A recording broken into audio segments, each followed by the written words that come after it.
Welcome to Women Should Know, the podcast and online show that dives into conversations that every woman needs to hear. From career to confidence, relationships, and real life wisdom, we're keeping it unfiltered, raw, and real. I'm Nicole Hurst. Let's get into it.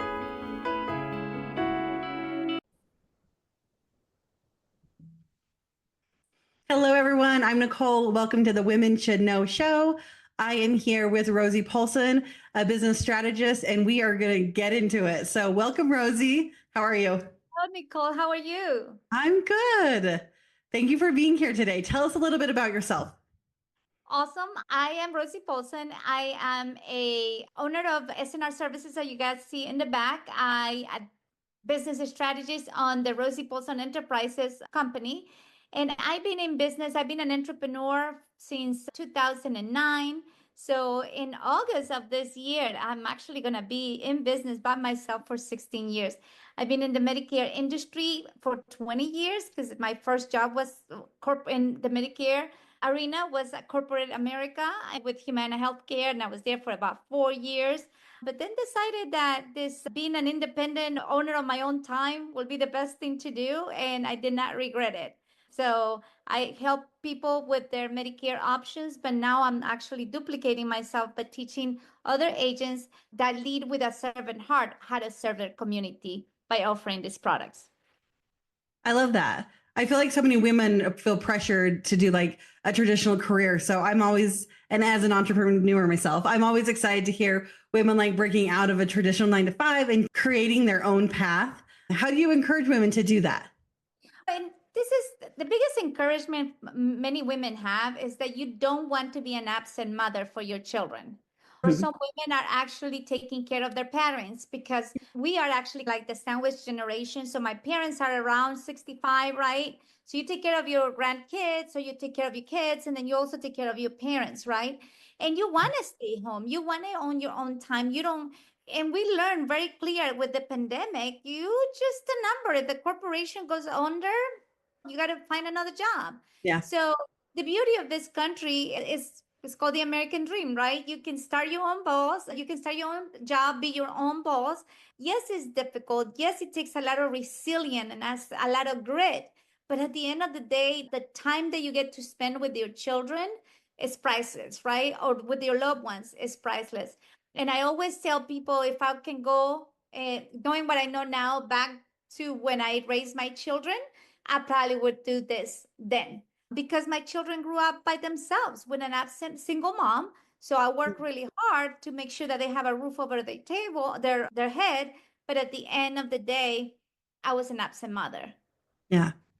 I was raised by a single mom, and I don't want to say she was an absent mother because she was fantastic. I'm actually really close with her. I consider her like next to my husband, like as far as like being a best friend. Like I'm very close to my mom. But it is true. Like she worked a lot. Like she was gone. And it is hard because like obviously you don't get that time back. But also like kids need a roof and they need food and they need clothes. And like you can only do, what you can do. Right. Yeah. And this is the thing with my daughter. She's 34 now. My son is 30, and they're adults now. So we have an adult. The only thing I can do now as a mother is be the best mother for an adult child and be present. Yeah. And we've been friends now. She's my administrative assistant, and I love the wonderful woman she is. But we did have to go through some pains that we have to heal in her and me, because at the end of the day also I lacked the knowledge that I could do this, right? I lacked the knowledge that was an option because my parents work a 9 to 5. So entrepreneurial was never an option in my family. I actually joke around, but my dad used to say, if I will not know where I have to go from a 9 to 5 and don't know what I'm going to get paid on Friday, I will not be able to work. My parents were conditioned to work for somebody else. So this is just you becoming the owner of your own time. It is demanding. It is more because at this time, at the end of the day, you don't get vacations, you don't get days off. You know what I'm saying? Healthcare. Yeah, you don't get health care. But at the end of the day, now, if you work really hard, now I'm enjoying the time where I consider myself a semi-retired because at the end of the day, I work if I want to, but I don't need to work. I have a passive income that comes every month. And yes, I serve others and I help, but now the new leads that come into the business, I'm actually sending it to the new agents because then they can service those people with a servant's heart. Because Yeah. this industry is about helping others. It's not about the money, which sometimes gets people in trouble in this industry. But if you come in to help others with their health insurance for the money, you are in for a rude awakening in there. You have to put about 6 months worth of time, like full time, to get your name out there. But once it's in, it just comes back. And then if Yeah. you are consistent as I have been, everybody kind of remembers, oh, there's Rosie, there's Rosie, I found Rosie. Tell me about Medicare, Rosie. Yeah.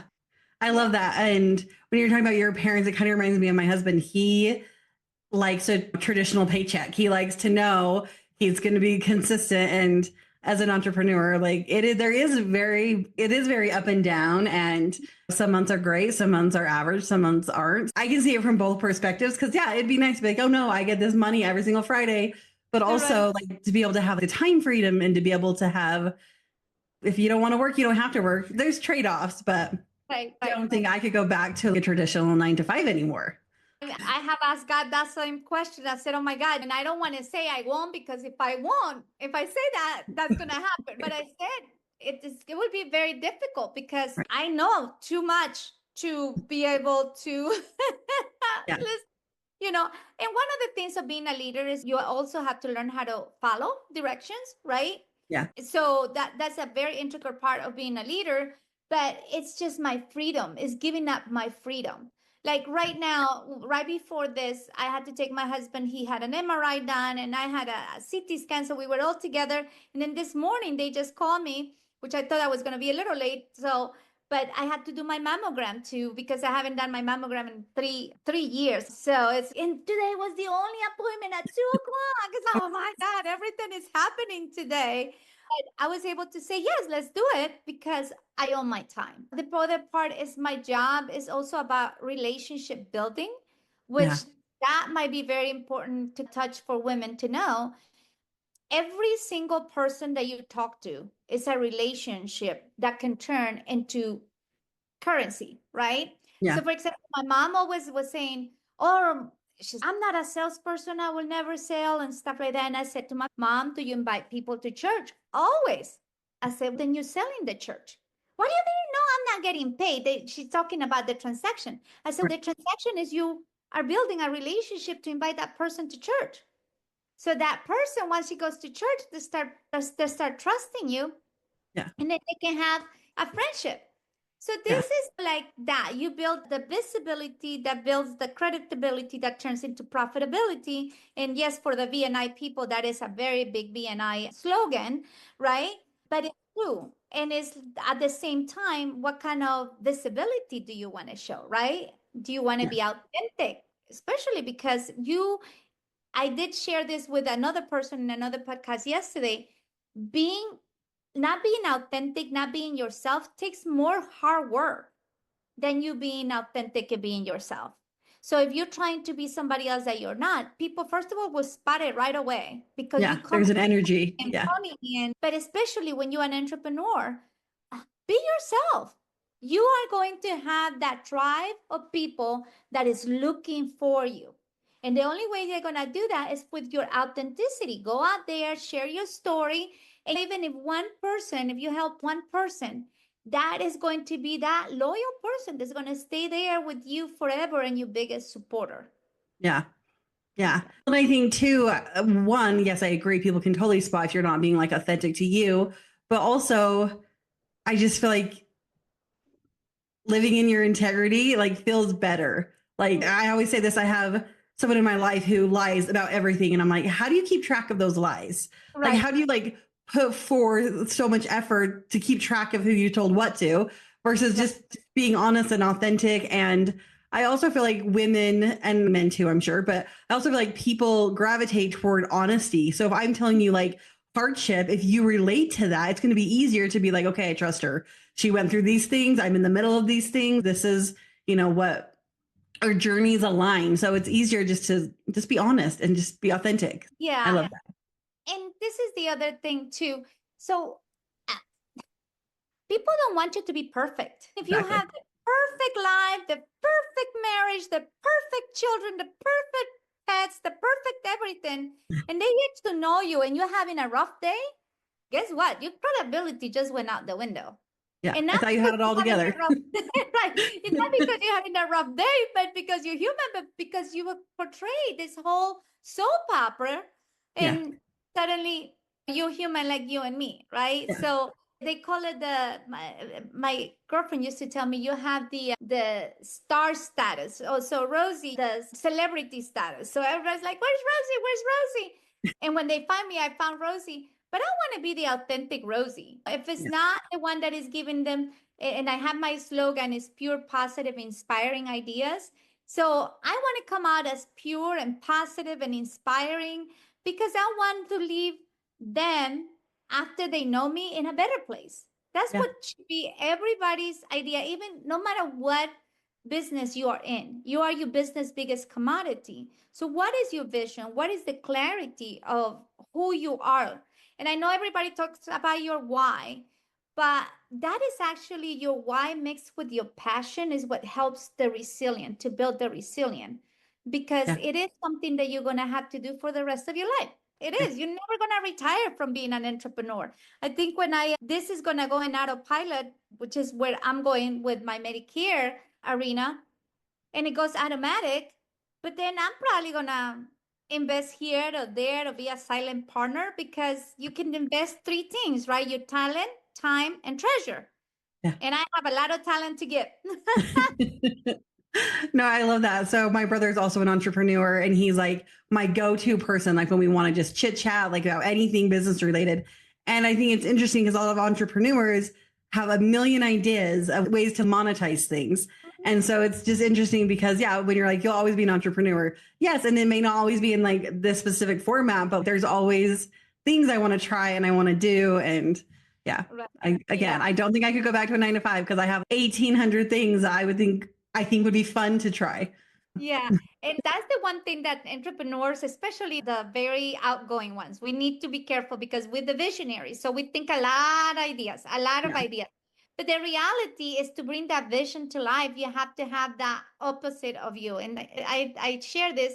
My husband is the totally opposite with you. If I come into a room and you say, "Hey," my husband is you can't find him because he like slithers there and Went goes around the back. right around the back, and but he's the one that I run through all my craziness, and he says, "Okay, yeah, that sounds like a thing that we can do, or let's think about this a little bit more." And that usually when you hit a couple of the roadblocks, you know, yeah, no, maybe I'm not going to go that way. But for Yeah. me, economic prosperity is what thrills me and ticks me and makes me happy. Yeah. So anytime that I can help a business owner succeed, that's like my day is made if I can do Yeah. that. I love that. My husband's this like the same way. And I'm not in a negative way. He doesn't like bring me down, but like he makes sure I'm on solid ground Right. a lot of No, the he time. anchors you. So Yeah. when you have to have the anchor, Yeah. right? It's the same thing with the boats. You have to have the anchor. So you have to have, and this is the thing with my husband, he's earned my respect. That's I don't know if you heard there's a book called Love and Respect. Women need to love, feel love, but we as guys need to be respected. But sometimes with the society that cannot help women be very independent, not needing a man for anything, Yeah. you tend to don't need a man for anything.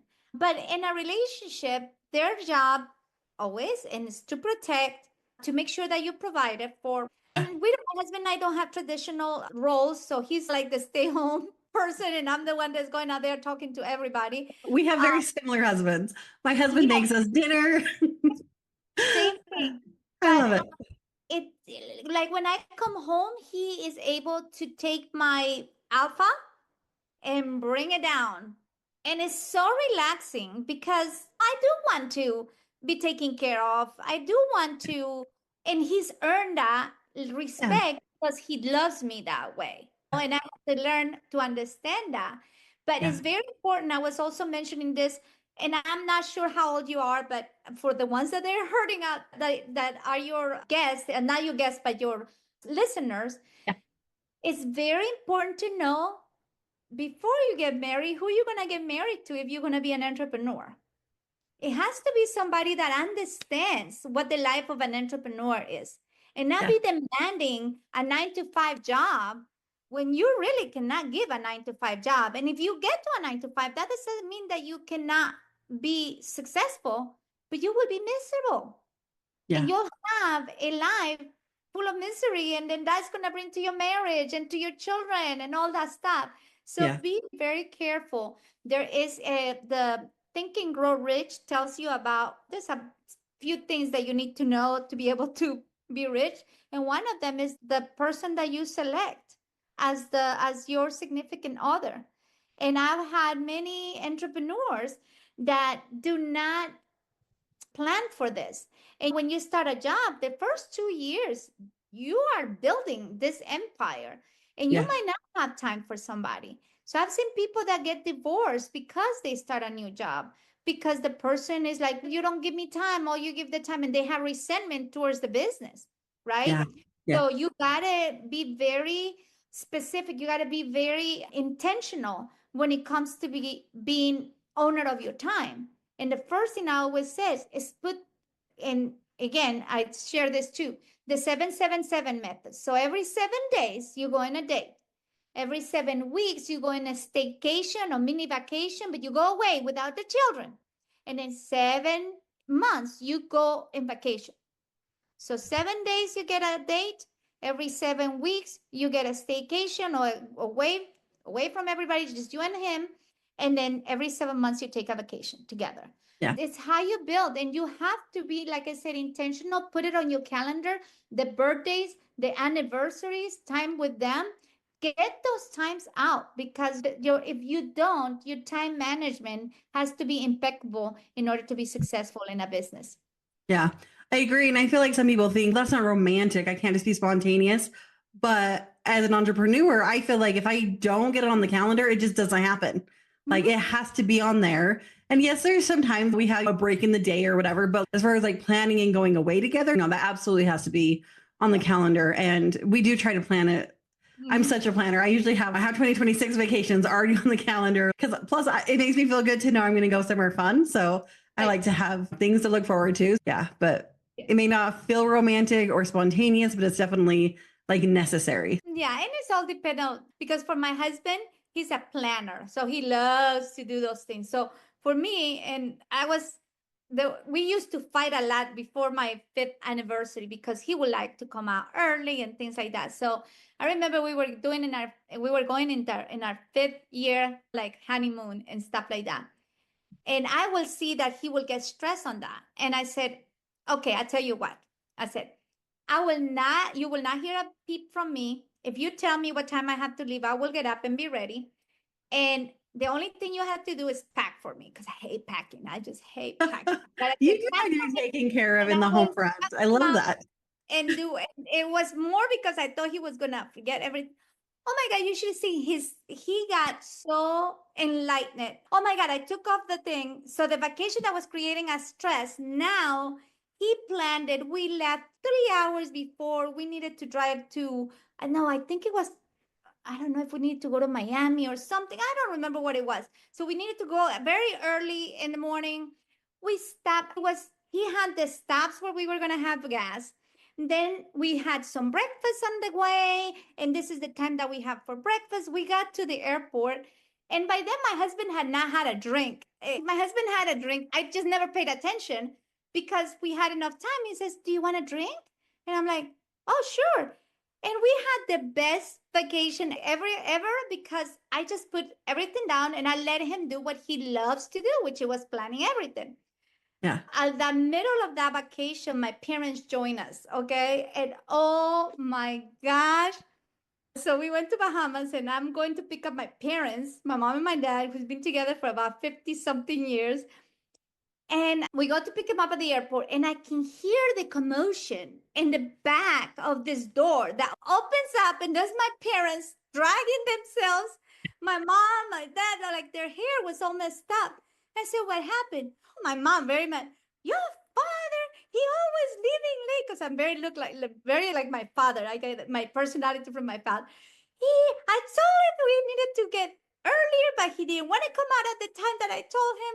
And then we got stopped by the police and we barely made the plane. So we were sitting in the back and they couldn't get our bags. And I'm like thinking, oh my God, is that what is going? That's what my husband and I are going to be in 50 years. I don't want it. So that's Oh, the time that I gave up my control of trying to say, hey, I know my time. I can manage my time. After that, I'm like thinking, no, from now on, I'm going to be planning to be at places half an hour before the event starts. And I'm going to leave at that time in Tampa, supposedly every 30 minutes, everything was 30 minutes. Then I realized that was not 30 minutes, it was 45 minutes. Now, no, the last year, about 3 years ago, I started saying, okay, I'm going to leave an hour early. But now I have to leave an hour and a half early just to make sure that I'm there on time and that I'm not stressed when I get to the location. yeah. Because I don't want to give the idea that I'm not in a good headspace. Yeah. Yeah. It's interesting because, again, I feel like we're very similar. I don't have to be, I'm in a studio right now. I don't have to be in the studio usually till 10:30 in the morning, and I get here like at 8. I'm like, no, I'm going to get there. I'm going to have my coffee or my drink. I'm going to be chill and in a good mindset and happy because, yeah, I don't want just to feel rushed. And what if there's traffic? What if whatever? There's too many variables. I'm just going to get here and be ready and like to go. Right. And what is that thing that they say? You plan to fail if you don't plan to, no, what is that? People don't plan to fail, they fail to plan, Yeah. right? So Yeah. yeah, sometimes you gotta put these things that might happen. Tampa, you used to be able that there was no traffic in certain hours. The traffic was only like 9 or 5 is when the Yeah. traffic is heavy. But Tampa now being the third largest city in Florida, man, oh my gosh, it's traffic all the time. No matter what time of the day you are in going somewhere, there's always traffic. Yeah. I have a team member who actually moved from Tampa to Utah, which is where I'm at.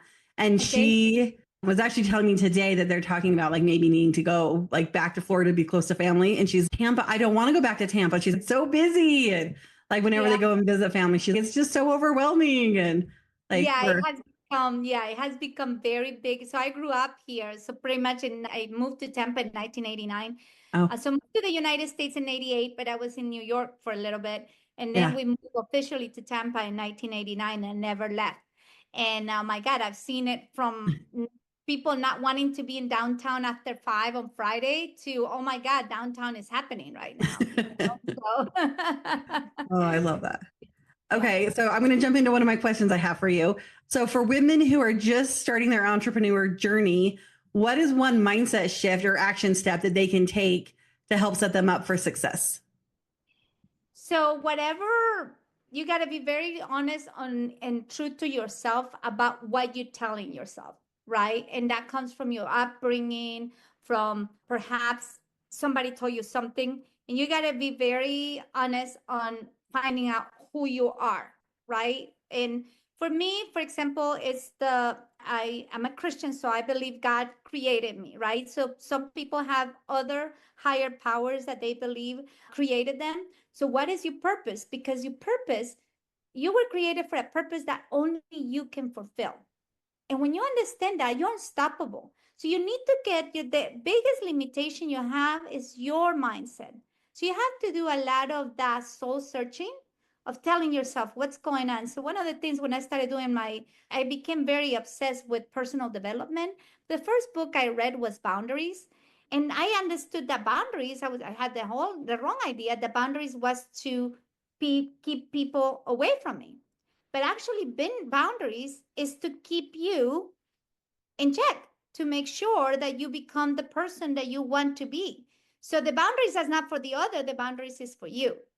And that helped me realize, so it's okay to tell people no, because a lot of women, especially when you're just starting, you don't want to say no because you're going to offend anybody. You think you're going to lose a deal or whatever.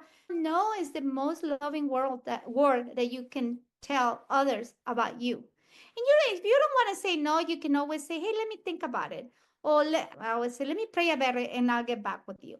Always say, oh, let me talk to my partner and I'll get back with you. Or let me talk to my husband and I'll get back with you. You don't have to give the answer at that moment, but being able to believe that you are here for a purpose will Yeah. empower you and will continue to give you that passion. And personal development, if you the it personal development is like the discovery card, priceless. You are your business biggest commodity. So the better version of yourself you are, the more people are want to do business with you. Yeah. I agree. And I think too, for me, when I was like a fresh entrepreneur, like the people pleasing was a big deal. Like I didn't want to tell people no. I didn't want to offend anyone. And they just kind of say yes and yes. And then suddenly you're either overwhelmed or you're burnt out or you're just like shutting down. Like I'm just going to say no to everyone because I can't handle what I've agreed to. And so I think, yeah, being able to take a moment, but let me get back to you. Let me check my schedule. And I'm pretty good about if I can't respond right away, just let me check my schedule and I'll get back to you by X date because I don't want people to feel ghosted. And then I can really like have a check in with myself. Is this something I want to take on? And then tell them yes or no. So I think just, yeah, setting that boundary and also being true to yourself and know your timeline and if your capabilities and stuff as well. Yeah. And what's the return on investment? Because when you join some of those, not putting anybody down, but the Chamber of Commerce or you got events, they think you're, especially if you have services, oh, we're doing this raffle for this nonprofit organization. Do you want to throw, and you give this stuff thinking that you're going to get something in return and you don't get anything in return. So think about those things. You don't always have to be giving you goods and services. This is a business. If you're not making money, then it's not a business, it's a hobby. Yeah. So you want to make sure that you are able to stay in business. Yeah. No, I love that. What are some of the biggest challenges that you feel like you faced or that women faced while they're trying to build a big business where you talked about team members? If someone wanted to like go all in and not just be like a solo entrepreneur, like what do you think would help them thrive while building a team? For example, one of the things, so I was the first kind of team members that came along. So my mom is one of my teammates, and I always said I call them agency partners. But my mom has been the hardest person to help to be successful, right? What you do is you chase friends and families first. And I didn't have a clear vision of what I wanted in my business. When I started working with a business coach, he realized that the way I was able to grow my agency was bringing in more agents. And I'm like, no, I'm tired because people don't have the same values I do. And then I had to be chasing them. And then they don't show up to events. And he goes, who are you talking to? And your friends and families, right? And I say, yes. I said, that's right. Because you are attracting not the tribe that is looking for you. So once you clear your message, and that's why my message is that I'm raising the next generation of insurance leaders with a servant heart, because this business is about servant. And as soon as I had that clarity, I now went from 5 that I had originally to now 14. So I grew in less than a year, 10 people, and 10 people that they are invested, that they are full force, that I don't have to be dragging, or I'm just needed to be opening opportunities, sharing my knowledge, because my knowledge helps them get there faster. But once they get it, they don't even like, I had to check in with them. Hey, do you need anything? No, we're fine, Rosie. And they just keep going. My job is just sure that the obstacles are out of the way. And that makes me so happy, because if they're happy, then, and if they're successful, I'm successful. Yeah. Yeah. Yeah. So I love that. have you clear message of who you want in your agency or in your business. And that's the mission and vision of your company. The culture will be created by your coworkers, your employees. But the mission and vision, that's yours. And that's something that you really need to work on, because you want to work with people that you feel good. You get to spend more time with people that you work with, that really with your family. Yeah. Yeah, it's true. And I love that message. I love the idea of too, as you're envisioning like what you want your business to be, like think about who you want to be with. Do you want to be with like all these 18-year-olds who don't care about anything except for Friday night or whatever? Think about who you want to be with and then create your vision and your mission statement and stuff from there. Yeah, That's yeah, yeah. fabulous. And that also applies for your client base, right? So Yeah. one thing, when I work in the corporate world, there was this lady that I had to, oh my gosh, she was a pain in my behind for many years. So when I went independent, she followed me. And then she did one of her little things that she did, talk to somebody, change a policy, and then she came back and says, okay, I need you to help me with this. I said to her, no, I can't help you. I'm not your agent. You went along. You've been in this, you've been in a Medicare arena for 5 years, and I have helped you for the past 5 years. And as an independent, you cost me more money. And you know what? In a corporate world, I couldn't fire you, but today I'm going to fire you. You are not my perfect client. And we never Yeah. talked again. And it was fine. I don't know what happened to her, but it was fine because she was going to cost me more money. And it's very, and as an entrepreneur, and when you're starting, you got to be careful of who you select as your client, because if that client costs you more money than what you're making, you end up not being able Broke. to be successful and broken, Yeah. closing the doors of your business. Yeah. Yeah. And I think it's interesting too, because when you're saying you fired her, I've had to fire a couple people and a couple clients. And also, like, the weight that is like removed from doing it is very empowering. Like when Yeah. you can be like, no, I'm going to be like true to like my business or my employees or whatever, and let this client go, because I want my team to know that I value them more than the dollar. Even if it is someone who's making you money, even if it's a client who's bringing in money, you value your mindset and your employees' mindset and your team members' mindset more than just the bottom line. It's And very empowering. at the end of the day, money should not be the reason why you are driven to your business. Yeah. Although at the end of the day, we all need to make money. But money is like the afterthought, is the icing on the cake. People don't understand is being successful and an entrepreneur is not always the money, the amount of money you make. Yeah. It's really how the process and procedures are working, and how you duplicate yourself, and how you work in your business, not for your business, and how you're able to now work outside of your business, and your business goes in autopilot while you enjoy margaritas somewhere in the Bahamas. You know what I'm Yeah. saying?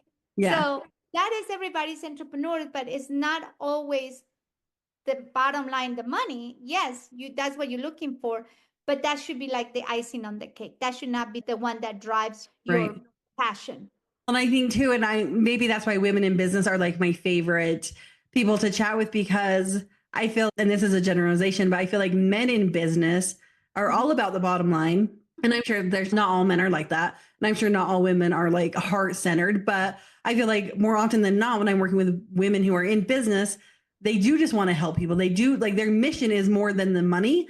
And Right. that's my favorite kind of person to work with. We have more of that nature, that nurturing. Yeah. But nowadays we have nurturing husbands. Like I don't know how to cook. I'm actually have a sign that says Rosie's kitchen. She's not allowed, because I literally has burned water. I was boiling some eggs one time, and I forgot that I have put the water, and the pot started to like melt. The water disappear, and my husband is, why is this pot in top of the stove just going at it? Like, oh, I was gonna eat some eggs this I forgot I was doing that. Yeah, he says, no, that's it. No more. You're no longer able to go into the kitchen.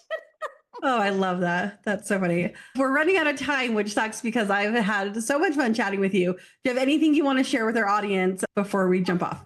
But more than anything, that you guys can follow me in all my social media platforms are Rosie Paulsen. So just Google Rosie Paulsen, and I love to have a conversation with you if you're considering how to find tips and tools. Oh, and I wanted to mention my book actually too. Oh, yes. My book is called Ñeque, which means grit or resilient in Quechua. But you can find it in my website, and very soon will be in Amazon, and I'm going to have it in an ebook too. So Okay. Is it going to be on Audible or not yet? not yet. Okay, So okay. next year, by quarter this year, I want to put it in Spanish, because I did not write it in Spanish. It's in English. But Okay. yes, my goal is to do it in Audible, and I want to do it with my voice. So Audible is a Yeah. little, yeah. But if you're going into Audible, the one book that I suggest for you to read is The Go Giver. It's an Okay. amazing book. It's about 4 hours, and that will really let you know why we have that servant heart and why we will be successful. I love that. And then I'm going to have you or your team member I was chatting with, I'm going to have them send me your links as well. That way, when I have the description, people can click on links. So I'll make sure we get all that on there so people can come and find you and follow you as well. Awesome. Awesome. Thank you so much, Nicole. Yes. It was really fun talking to you.